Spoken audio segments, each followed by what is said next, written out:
Сәлеметсіздер ме, құрметті YouTube каналының көрермендері.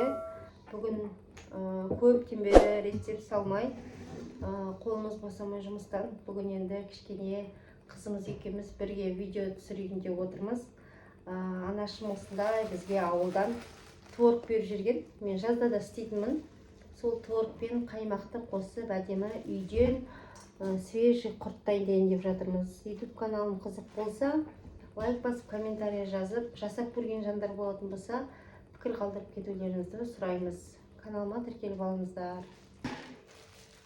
Міне бізде 1 килограммдай творог. Мына жерде көз мөлшерімен де жасай беріңіздер. Міндетті түрде өлшем бойынша деп айтпаймын. Міне осылай салып алдық. Енді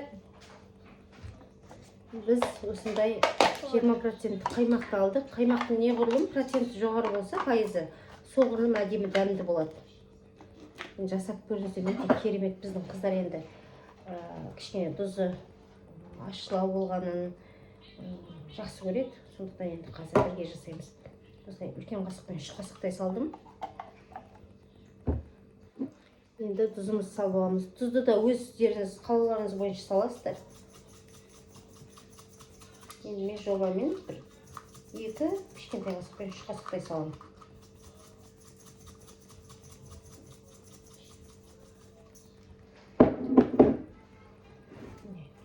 Енді осыны былғап аламыз. Ауылда аналарымыз көбінесе құрт қайнатып, кәдімгідей күн ыстық болса қатырып үйлендіріп істейтін еді. Енді аналарымыздың жасағаны бір бөлек. Үйде енді қыздарға қалада тұрғандықтан енді осылай бізде балконға жаямыз қазір құртты. Енді сіздерде жасап көріңіздер, дәмі деген өте керемет, күшті болады.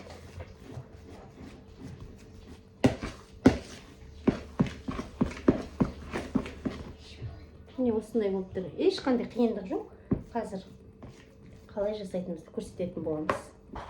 Мана таңертең жұмысқа кетіп бара жатқанда мұздатқыштан осылай алып кеткен болатынмын. Енді ірімшік дейміз, творог дейміз. Жұмыстан келсем әдемі болып жұмсарып тұр екен.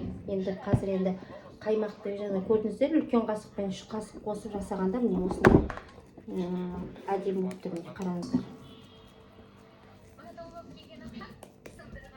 Жақындырақ көрсетейін. Мен анаммен бірге құртты істеуге бастаймын. Ал достар, енді құртты осылай алып алдық қолымызға.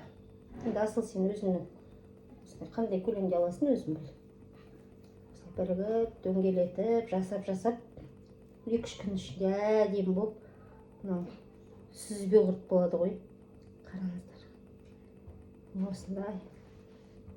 Достар, мен YouTube каналымда пирогтардың бірнеше түрлерін салған болатынмын.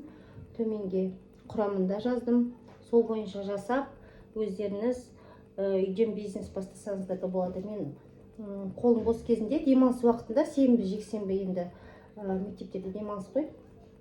Сондықтан заказ қабылдаймын. Жаңағы пирогтарды істеп, сондықтан булочкеде қосымша сатамын, самса да сатамын. Сондықтан сол YouTube каналымнан қарап, үйде отырған жандар болатын болса, бизнес бастасаңыздар болады деген кеңесім бар. Міне достар, қараңыздар.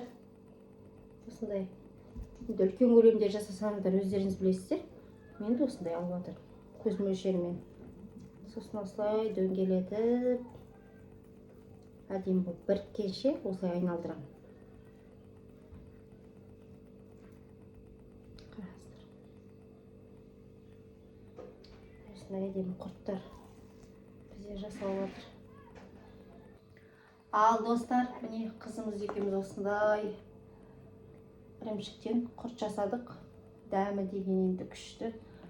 Барлық жаңағы салынған творогымыздан осындай құрттар шықты.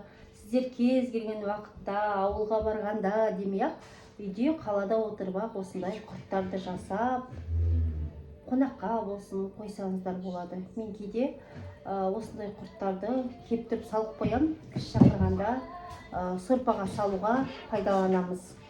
Құртты қатты жақсы көремін. Сол үшін лайк басып, тіркеліп, колокольчик басып кетіңіздер. Ал достар, бүгінгі қызымыз екеуміз жасаған осындай әдемі құрттарымызға баға беріп, лайк басып, комментарий жазып кетіңіздер. Сіздерден енді жақсы пікірлер күтеміз. Каналымыз дами берсін, өсе берсін. Келесі кездескенше сау болыңыздар.